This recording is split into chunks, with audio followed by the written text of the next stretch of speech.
Hey there, it's me, Pichy, and we are here with another Pichy and Palscast talking about fighting games. Now, Gee. okay, there we are, we've got Stephen back in. Tonight we will be joined by Speedline Steve, Queensland legend, Guilty Gear legend, BlazBlue legend, top 50 Dragon Ball Fighters open beta player, also I have heard. How are you today, Stephen? I'm pretty good. Good. I was pretty much just playing the beta all day Yes, until now. quite fortunate. Now, if anyone happened to be listening to that intro, was the intro playing through for you? Not for me, no. Alright, that was a fairly high-level Dragon Ball joke, so we'll see if anyone got that Oh. one. Uh, how's Queensland been? Has there been any word and news in the Queensland scene before we get in? I mean, we at the new year we were like starting to try reorganize our meetups and stuff just to make it so like before it would just be like, oh, it's on every week. But then, only a handful of people would come each week because it wasn't advertised very well. It was just like not structured.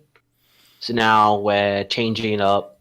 But then as we were doing that, our venue closed down because of like a Oh no!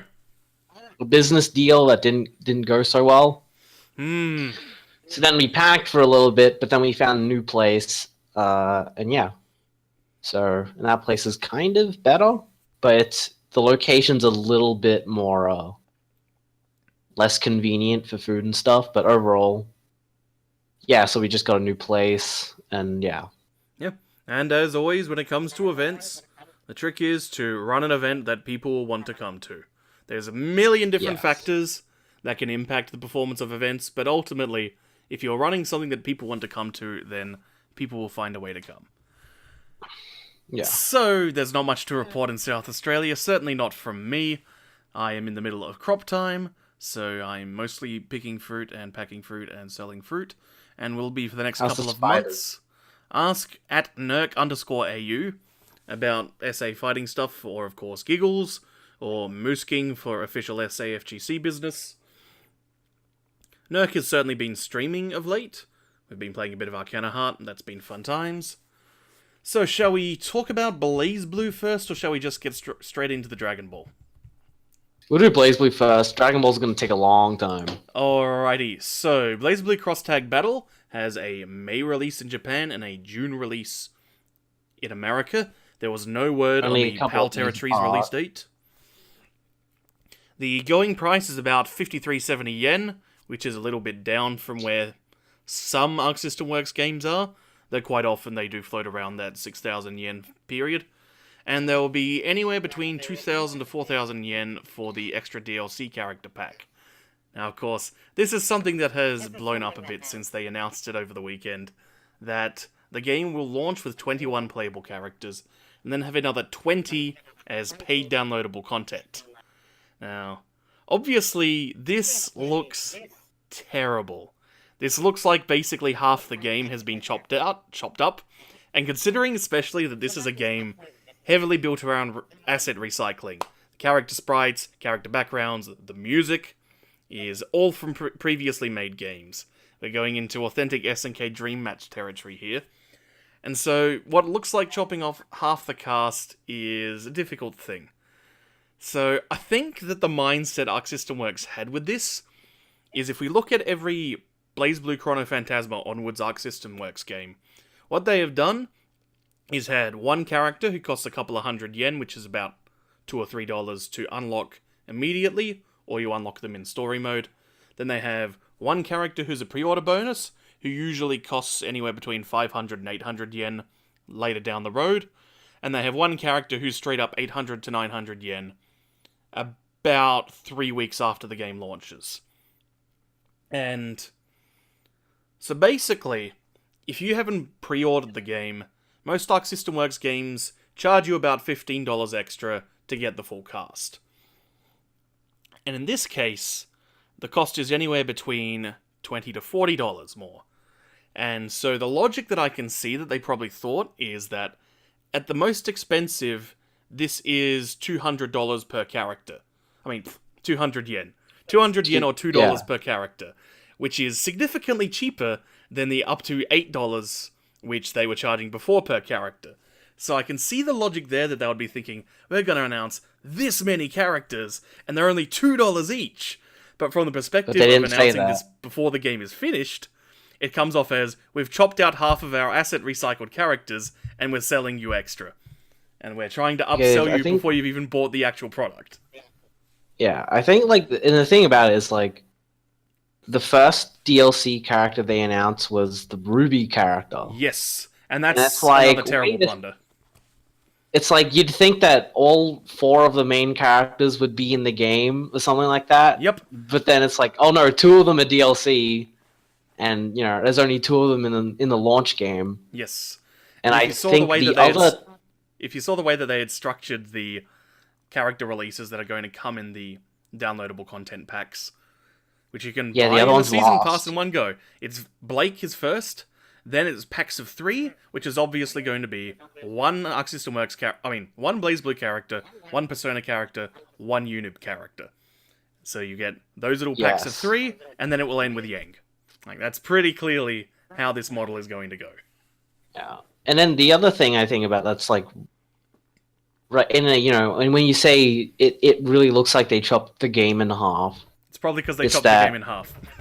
Well, yes, but also, like, they've announced a playable demo at EVO Japan, which has all 20 of the base characters in there playable. So it's kind of, and you know, the game's away in like 4 months, and it's like, well... Well, the game is in 4 months, which means it will be going gold in 3 months. Which means they've got 3 months to actually finish development of the game. Once again, like, obviously, the intent with this game has felt the whole time like it's a bit of a side project. It's one of those gimmicky, weird SNK games that you just do on the side. Speaking of which, SNK is doing a weird, gimmicky SNK game on the side at the moment. And it just adds a bit of clutter. I mean, I've talked about how Arc System Works are somewhat cannibalizing their own player base with some of the things that they do. And this game just clearly needed an extra year or so of development time. And certainly, things like the way they're handling the DLC packs, it feels like they're trying to really differentiate from Capcom and their mistakes. But in doing so, they're making one of the same critical blunders as Street Fighter V and Marvel Infinite, which is not giving your developers enough time to make a fully fleshed out game. Yeah, I mean, you know, not many people have played it or anything, and there's barely any info that they've shared apart from what characters are in it. Yep. I don't think it's really going to be much more than, like, you know, it's obviously mostly just a fan service thing. It's a game. In terms of, like... It's a game, we'll see how it performs when it's actually out. Yeah. If you find any of the business going here repulsive, then don't buy the game. If you play it at a mate's and find it fun, cool. Play the game a bunch. But yeah, the DLC stuff definitely feels just like... It was a blunder. It was a poor decision. It was a big blunder. And it was like... This was Arxis' time to shine as well. They had everything going for them, and they kind of just screwed it all up right now. It's a great piece of context of just how important context is to how you interpret circumstances and decisions. Because if they had done this exact same business decision, but they had announced it 3 months after the game was out, then the way that they could frame it, and how most people would interpret it is, hey, we made this quick little game on some short time, but you like it so much that the fans have demanded we bring the full roster in. And yeah, as it is, it just comes off leaving a poor taste in people's mouths, instead of people feeling excited. You were cutting out a bit. And for what is, in a way, a party game. A party in the sense of being a celebration of what Arc System Works has been for the last 10 years. Poor decisions. So shall we talk about happier subjects now? Wait, can you say something again? Yes. Alright, let's move on to happier topics now. That's all I really wanted to say about Cross Tag Battle at this point. We'll see how the game is closer to when it's actually out. Check it out if you're at EVO Japan, or if you're at EVO Japan, enter the Hisou Tensoku Toho 12.3 tournament. You'll make Clemfer very happy. I'll probably check it out. There are give so it a many couple side of tournaments goes. that you could be entering in EVO Japan. Well, no, not that. I mean, Not Blaze Blue Blue. Cross Tag. Nah, In we're terms not of here to play side tournaments, soccer. Actually, I'll enter plus R.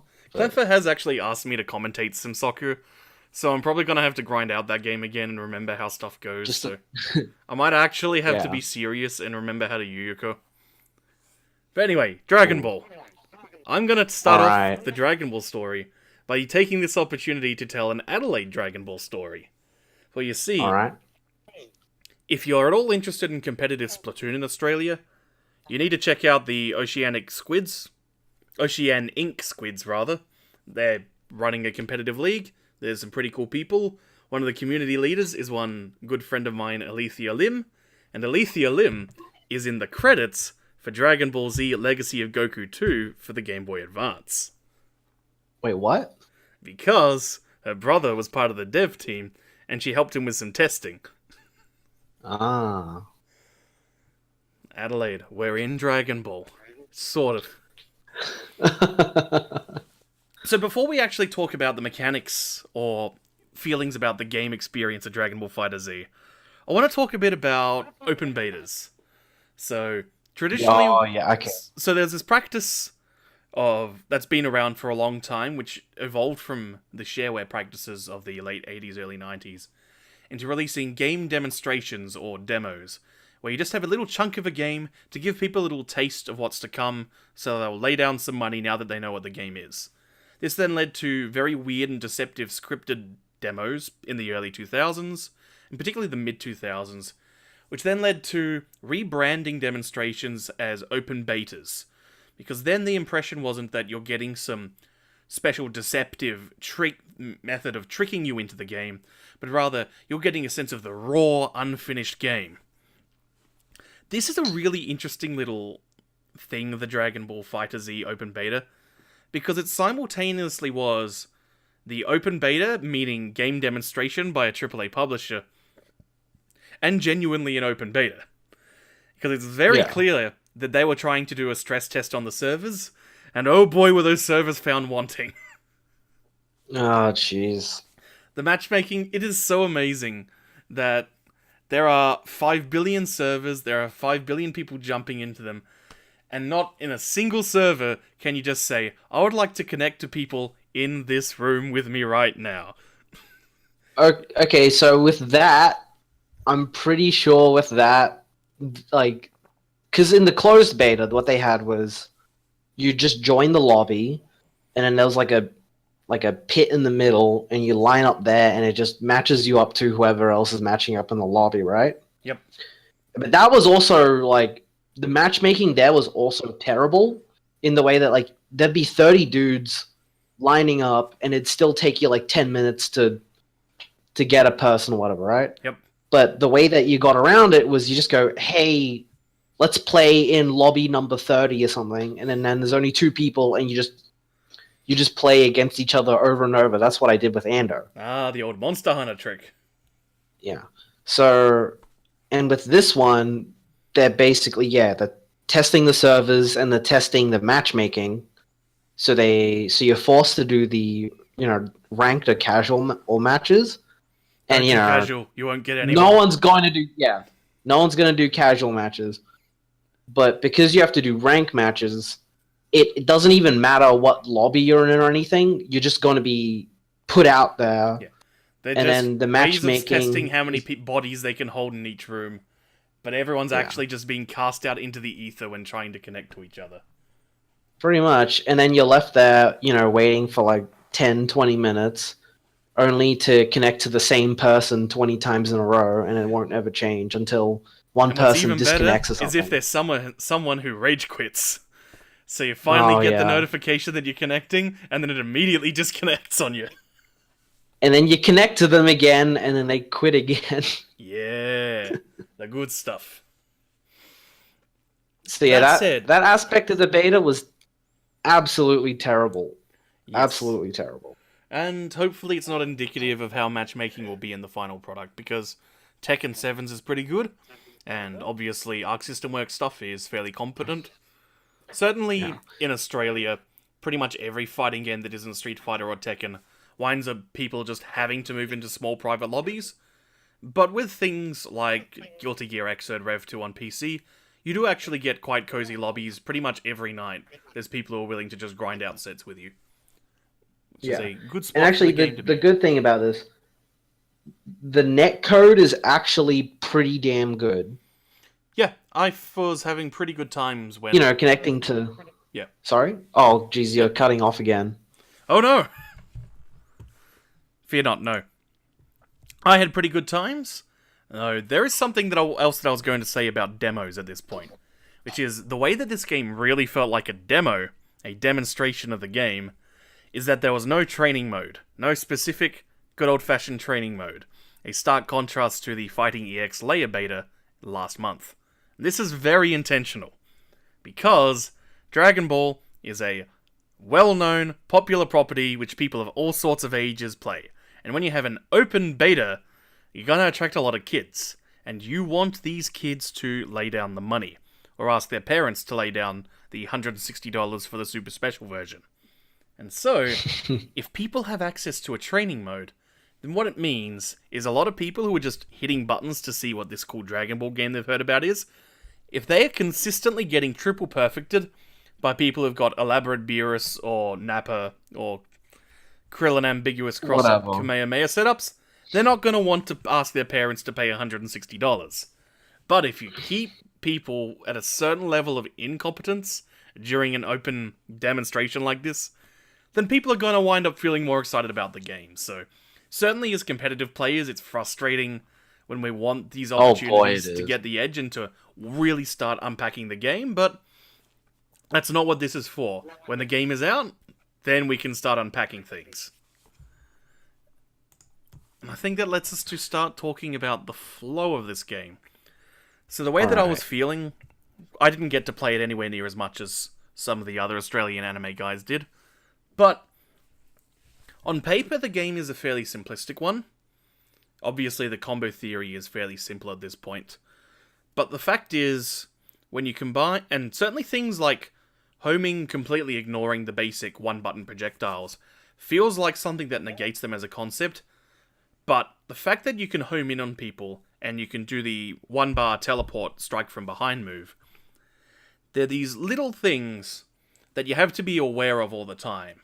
And obviously I have really bad reactions, so there's a lot of things that, particularly online, I just can't Twitch react to. The end result is I was having a lot of moments of hesitation. And I've said this before when commentating matches, and I think in previous episodes, but hesitation is what kills in anything. If you are driving along, and you see something that makes you hesitate, that's what causes car crashes. When you're playing matches in fighting games with people, is those moments of hesitation, where one person recovers a little bit faster than the other, is what allows a lot of moments where you open someone up. And so there's enough room for doubt of yourself and your opponent in these mechanics that I think is going to lead to this game having a certain tension that you might not expect it to have at first glance. Yeah. I mean, if we go into, like, mechanics and stuff. So, right now, I feel like the meta is, if you don't have a beam, you're playing the game wrong. Because beams are, like, the only way of 100% stopping homing dash. Yes. And homing dash is so ridiculously good. Like, because the neutral is... Everyone is echo jumping really, now. Yeah, because it's like... I feel like the neutral is really stilted in this game, where, like, your forward movement is pretty fast, your back movement is terrible. All your normals, like, because the way the game... they're doing the normals, a lot of them are either really stubby, and they make up for it by just moving the character forward a lot. Yep, which is consistent with Dragon Ball. Yeah, like, okay, on the ground, it's fine, but in the air, all your normals, they're tiny. Except and for your basically, H, which is a ball. Yeah, H is a Sorry? Marvel jump H. Oh, well, maybe if you're like Well, at least Cell mine or were. something. I played Cell, and Nappa, and Frieza. Yeah. Okay, yeah, well, those work, but I mean, like, and also, there's barely any moves that cross up, which I'll get into that later. Hey, I know a But move so that crosses basically, up. Can you but guess like, which one it is? uh, is it the I don't know, what It's is the it? Beerus one. Oh, yeah, that makes You sense. know, the one that works Um, every time because it's net play, and there's an input drop is just switching your block direction. right, yeah.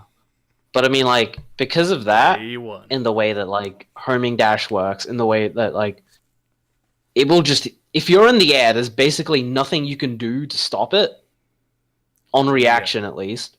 Yeah, there was a lot of Um, times where on, just in general backdashing and jumping back both resulted in me getting hit by homing dashes. And yeah, that backdash seems a also bit has no problematic. involve, and basically, like, because homing dashes are so good, and when you block it, it's not even like their minus, it's your advantage now because they bounce and they have air options and stuff. Yeah, they bounce far enough away And that it's a bit of a gamble of, are they pushing a button? And will that beat out your 2H in response? yeah, and it's basically, I feel like, homing dash, and especially if people do like block string into homing dash, you have to be mashing on 2H Yeah. to get it out in time. Like, Yeah, it it's feels a just bit too scrappy good, at the right? I moment. feel like it's too good right now, and like it needs to be able to be beaten by normals easier. But the way that the normals are designed and their size and the hitboxes and stuff just doesn't lend it to that kind of game. Yeah, there's a lot of times where, in particular, hitting with, like, say, swatting with 5M will often result in just Yeah, the 5H or the 2H clean whiffing. yeah. And because of that, I feel like the neutral kind of becomes really rock paper scissorsy. In, will they do a beam? Will they homing at me, or will they just air dash at me? And it's like, Yeah. I don't really like that. Certainly, that's why the team I was playing It was makes all it so about that just you locking really them need down a with the beam Kamehamehas assist to. or something like that to cover option. Yeah. So certainly, my aim a lot of the time was to condition people to be scared of my Again. beams at full screen, so that I could just get away with cell grab a couple of times. And that's a yes. I made this person learn to block. I taught them the value of spamming block. Yeah. But yeah, like there was one match that I had where the dude I was playing, basically his whole game plan was to hold up back, and Oh, then yeah. if I did anything, he would then homing at me, right? Yeah. Oh, I was doing that Because in a he's bunch of up, games I played. he's doing up back, and I'm trying to catch him. I'm trying to, air to wear him and stuff, and it's just the way that the normals work and the dash minimum works and the jumps work. Maybe most of the times you won't even catch them. Sometimes you'll hit them once, and then they'll go down, and you'll go all the way up, and then you How many gain nothing throws did from you it. go for in those situations? Throws? Yeah. Oh, I didn't go for throws Okay. because he's Going like, for throws can sometimes work if they're doing that. yeah. I mean, yeah, I can see that, but I mean, this was more like kind of mid-screen and kind of like half screen away from each other. It wasn't like they're in the corner and I can chase them or whatever. But I mean, stuff like that. It's I don't know. Like the neutral just feels really weird. I don't know if it's just that I haven't had enough time or I whatever. think it's just I mean, I that probably we haven't haven't. solved it yet. Yeah. So definitely like, and a lot of stuff like the homing, like the post block on situation on homing and stuff. I'm definitely just waiting to actually lab it out, but at the moment I feel like it's really strong, and Here it we are. shouldn't be that strong. Well, we Because need I to give like it some I like time. the Like, dynamic. this game is still no. Well, I mean, the game's not out, and we just haven't been able to really grind out those long sets to really work things out. That was Yeah, something I was going to talk about. Is it's very easy in this stage of rapid communication and everything just being transiently posted on social media. It's very easy to think that games are solved sooner than they actually are. And it's easy to just, and it's indeed quite fun to just look around for all the tech that's been found. But when a game that's completely new like this comes out, don't be afraid to spend the first couple of weeks ignoring the tech and just hitting buttons and seeing what works for you and for the people you're playing with. And in doing so, Yeah. you'll gain some degree of understanding and some degree of how pieces are put together. So then when you see people putting those same pieces in a different way, you go, aha, I've gained a greater insight into the game. Anyway, good old Mercy has popped up in the chat and has linked my favourite video. I'm pretty sure this is the Almighty Boogie Woogie Elbow video. Come on, let's go.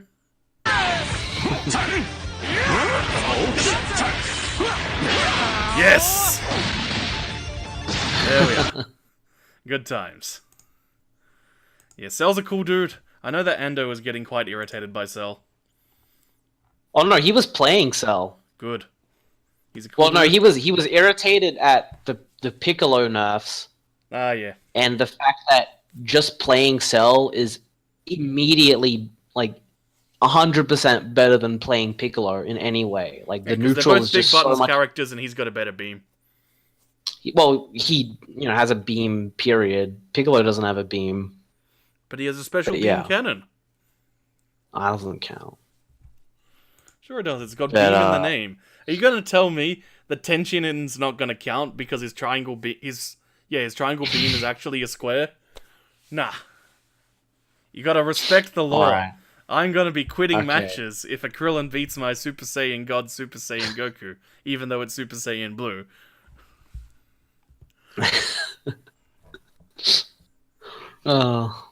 But yeah, other thing, I mean, I think this beta, it really just showed, like, that when you go in, I don't know if you get this, but when I go into, like, a new, like, fighting game, right, and I'm playing against, like, people who are not competent at all, it's like, I'm here trying to look at everything and be like, okay, this is how this works, and all that, while the other dude's just mashing on whatever, right?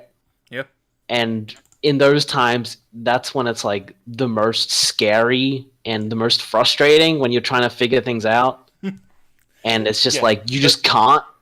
See, that's why I like to try to play as simple as I can early on. And my goal is basically, I need to work out a way to make this guy stop hitting buttons. And I don't care if he's going to keep running into this thing over and over and over again. And this is something that's consistent with how I play fighting games in general.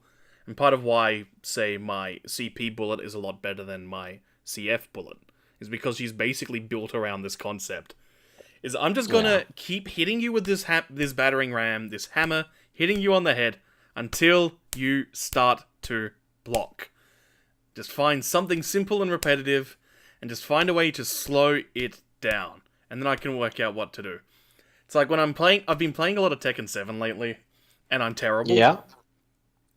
But the first thing I do is, I'm playing Eliza because she's cute and wants to sleep. All I do to begin with is just, I don't care how high their rank is, or what sort of matchup it is, the first thing I do is find a way to make them block, and then I just do down 3 into dive kick, down 3 into dive kick, down 3 into dive kick. I don't care if they're just blocking this over and over and over again. It's just, I'm going to keep on doing this until you low parry. And then when the low parry finally comes out, then I do something else. It's just, I'm going to make sure you understand how to block.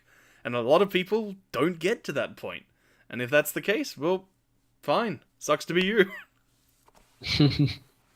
Yeah, I mean, because the way the matchmaking worked, it would just, like, put you against the same person forever. So I did get linked with some, pretty good people.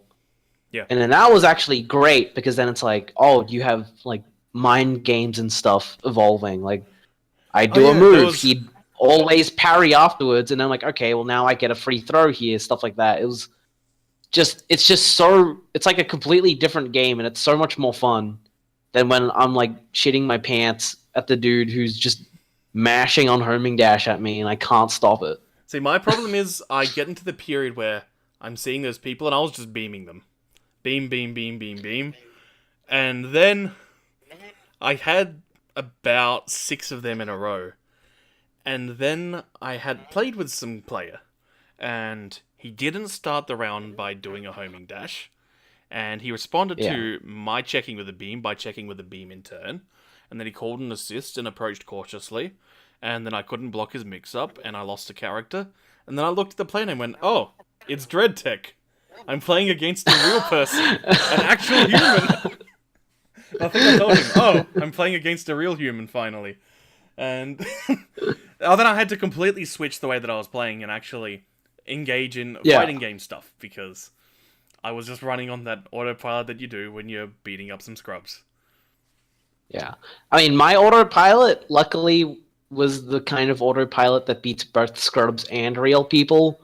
Because what it was basically just, here's a meaty setup into late air dash overhead or empty low, and it's like, yeah. Yeah, that's what I did. Have but fun, I often mistimed it. And then I loop it ad nauseum, and they lose. I was getting a lot of people with that, and that was cool.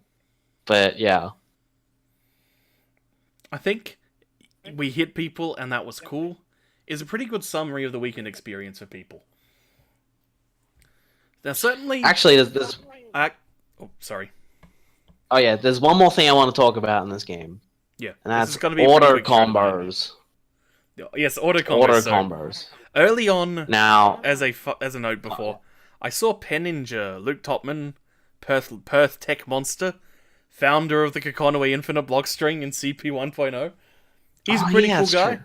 He's really excited about this game, and on the first day, he was looking very irritated at auto combos, and the sheer regularity with which he was getting Shenron summons in matches. Which is odd because I saw none of them, even when I was playing against people who were mashing auto combo all day. Okay, yeah. I mean, I got a Shenron once because the dude who I was playing against was literally just mashing on L. Like, he had... Yep. That was his neutral as well, and I'll talk about that very soon. Oh, was that? And then I went, fine, well, I'll do it too. It wasn't Adult Gohan, but yeah. There, it's actually legit. So yeah, that is actually legit. It's pretty crazy. But yeah, so then I was like, fine, I'll do it too, and I'll steal your one. And then I got the Shenron, and I got a second Spark, and I'm like, well, now there's no way that you can beat me.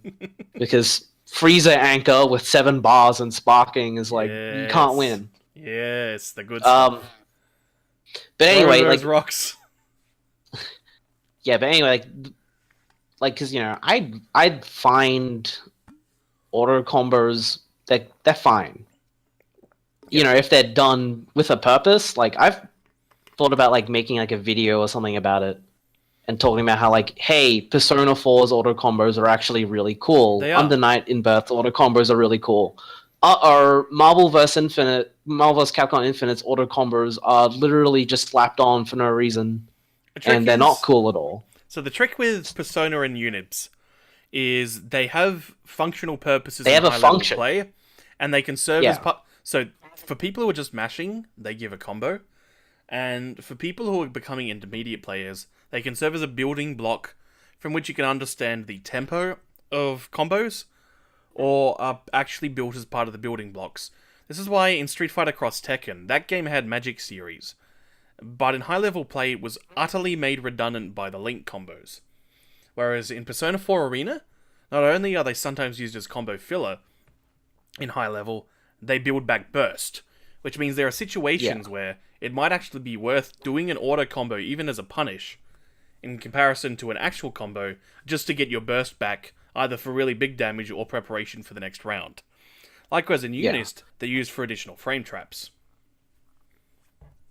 But anyway, so like, when we get to, you know, Dragon Ball FighterZ, I don't like the function of the auto combo, which is that if you do it in neutral, it whiff cancels and it does the whole string.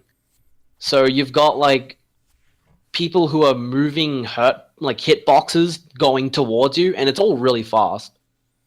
But like, you know, that's pretty, you know, I just think I'm not really a fan of that like kind of like whiff cancel stuff.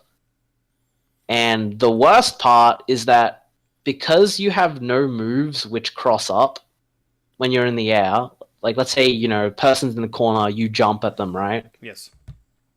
You can't do anything to stop them from, like, there were lots of situations where I jump, I'd try to hit them on the way down, but I can't because, you know, no cross-ups. And then they'd they were just mashing on L or whatever, and they'd move out of the corner and then move back in and turn around and hit me and stuff like that. Yeah, And I think don't what you like need that to do situation there, at all. I think in those situations, the answer is a key blast. Well, I mean, if I'm in the positioning, air, a lot of the time you can't really get anything. Cells But does. I mean, I just... Okay, yeah, Cells does. Yes, it does. Well, play Cell. He's a cool dude. I did. Oh, I changed to Cell by the end. Oh, but I don't know. I mean, I was just stubborn because I didn't want to do homing dash while I'm right above them, even though everyone else did that.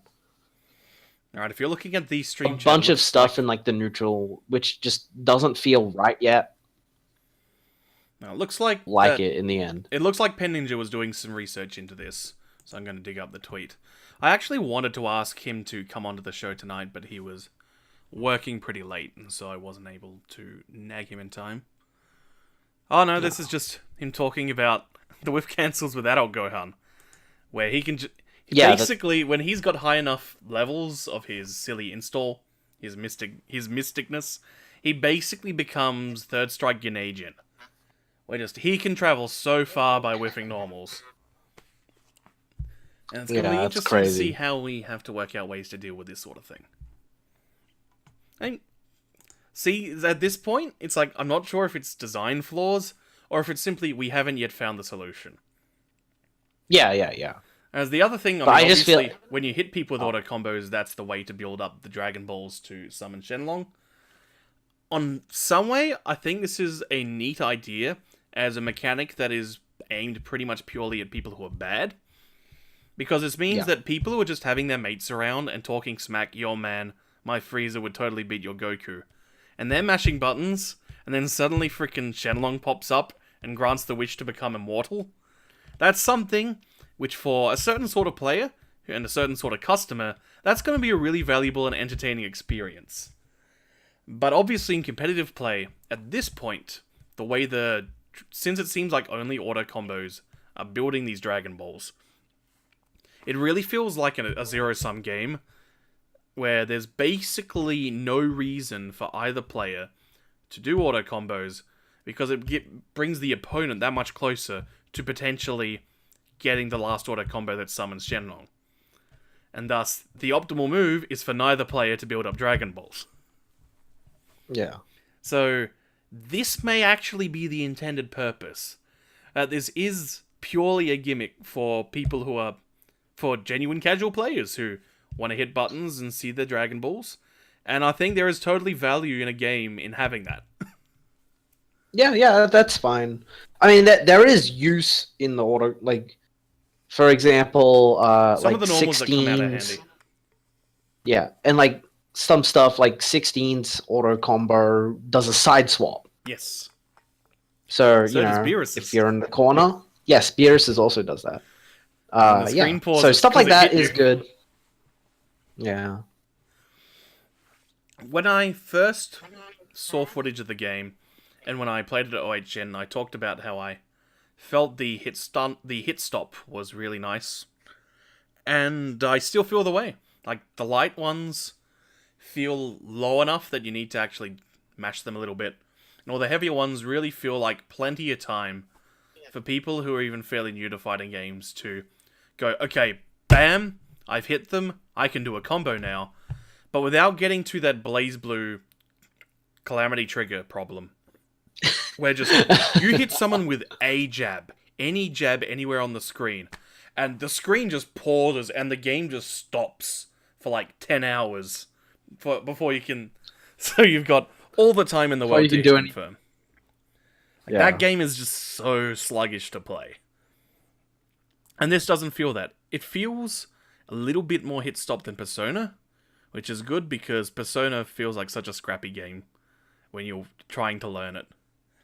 Like, that is a game which is almost a binary state of play, where either you aren't playing Persona, and nothing feels hit confirmable, no combos make sense, everything is just black magic, or once you've learned the correct move to play, the game just suddenly feels like this spreadsheet of perfection. And there's not really middle ground with Persona, I feel. I did play Persona last week with Leech. Ah, man. You're glad it's dead? I mean, I did the Junpei combo twice, and I felt pretty good. You get And those home then runs. he did jump B, and he won neutral. Yeah. And then, yep. So yeah, that's enough Persona for me for this year. Yep, you got it out early. Yeah, I have that where like once a year I'll play a set. And then I asked him again, and he said, "Hell no," and I'm like, "Yeah." The correct response. Do you have anything else you'd like to add about Dragon Ball at this point? I think you're breaking up again. Alrighty then. I was just asking because we've actually gone through pretty much everything I had for tonight. It's only a 40-minute show tonight by the looks of things, but I'm okay with that. I'm a bit tired. I've got to resume the grind in the morning.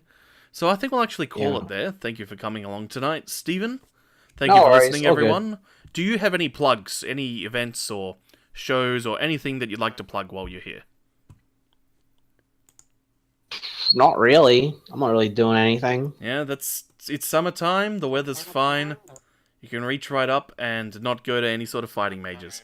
So the next fighting game event, actually, I will mention while we're here, just to keep it in people's minds, Tassie FighterCon, the 25th of March from memory. I have actually registered. I'm intending to go, so I've laid down the money to register. So you should come.